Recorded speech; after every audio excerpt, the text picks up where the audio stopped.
Chapter 27.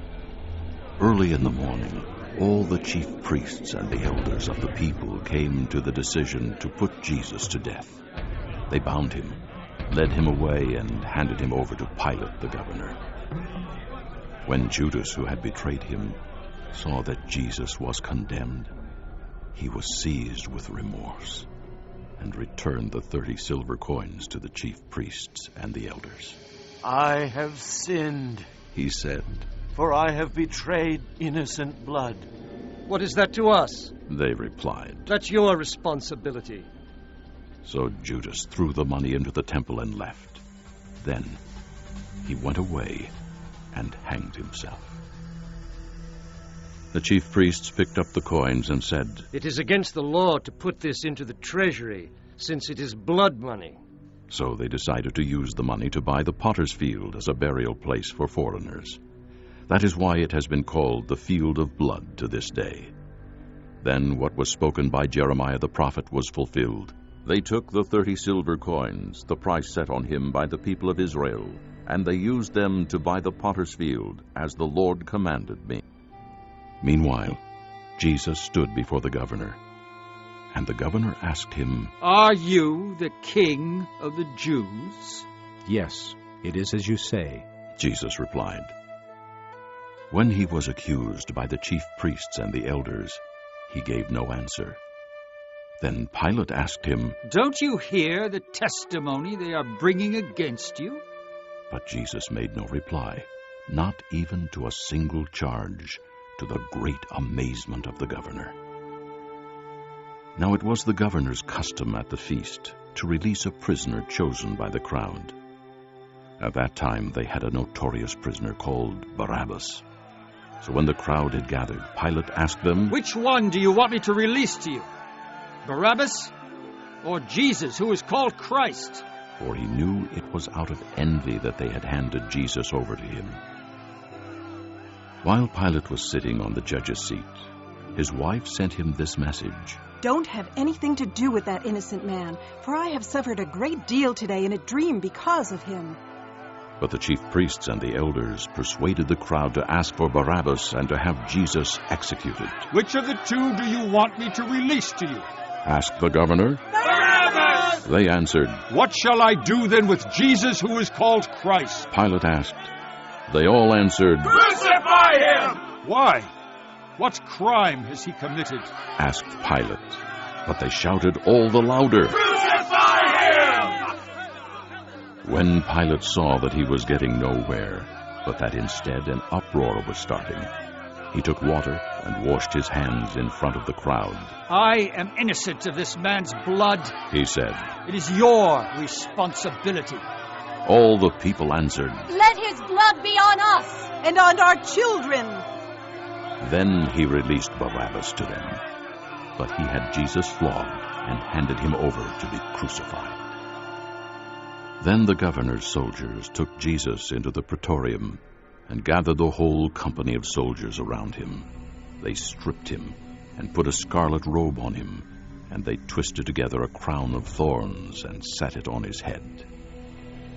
They put a staff in his right hand and knelt in front of him and mocked him. "Hail, King of the Jews!" they said. They spit on him and took the staff and struck him on the head again and again. After they had mocked him, they took off the robe and put his own clothes on him. Then they led him away to crucify him. As they were going out, they met a man from Cyrene named Simon, and they forced him to carry the cross. They came to a place called Golgotha, which means the place of the skull. There they offered Jesus wine to drink, mixed with gall, but after tasting it, he refused to drink it. When they had crucified him, they divided up his clothes by casting lots, and sitting down they kept watch over him there. Above his head they placed the written charge against him, "This is Jesus, the King of the Jews." 2 robbers were crucified with him, one on his right and one on his left. Those who passed by hurled insults at him, shaking their heads and saying, "You who are going to destroy the temple and build it in 3 days, save yourself! Come down from the cross if you are the Son of God." In the same way, the chief priests, the teachers of the law, and the elders mocked him. "He saved others," they said, "but he can't save himself. He's the King of Israel. Let him come down now from the cross, and we will believe in him." He trusts in God. Let God rescue him now if he wants him, for he said, "I am the Son of God." In the same way, the robbers who were crucified with him also heaped insults on him. From the 6th hour until the 9th hour, darkness came over all the land. About the 9th hour, Jesus cried out in a loud voice, Eloi! Eloi! Lama sabachthani! which means, My God, why have you forsaken me? when some of those standing there heard this, they said, He's calling Elijah. Immediately, one of them ran and got a sponge. He filled it with wine vinegar, put it on a stick, and offered it to Jesus to drink. The rest said, Now leave him alone. Let's see if Elijah comes to save him." And when Jesus had cried out again in a loud voice, he gave up his spirit. At that moment, the curtain of the temple was torn in two from top to bottom. The earth shook and the rocks split. The tombs broke open, and the bodies of many holy people who had died were raised to life.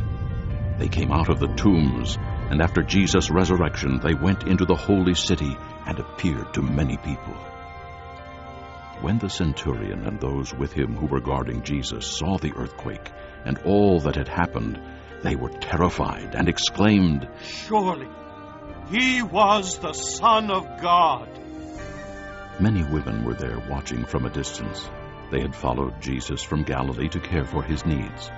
Among them were Mary Magdalene, Mary the mother of James and Joses, and the mother of Zebedee's sons. As evening approached, there came a rich man from Arimathea named Joseph, who had himself become a disciple of Jesus. Going to Pilate, he asked for Jesus' body, and Pilate ordered that it be given to him. Joseph took the body, wrapped it in a clean linen cloth, and placed it in his own new tomb that he had cut out of the rock. He rolled a big stone in front of the entrance to the tomb and went away. Mary Magdalene and the other Mary were sitting there opposite the tomb. The next day, the one after Preparation Day, the chief priests and the Pharisees went to Pilate. "Sir," they said, "we remember that while he was still alive, that deceiver said, 'After 3 days I will rise again.' So give the order for the tomb to be made secure until the 3rd day. Otherwise his disciples may come and steal the body and tell the people that he has been raised from the dead. This last deception will be worse than the first."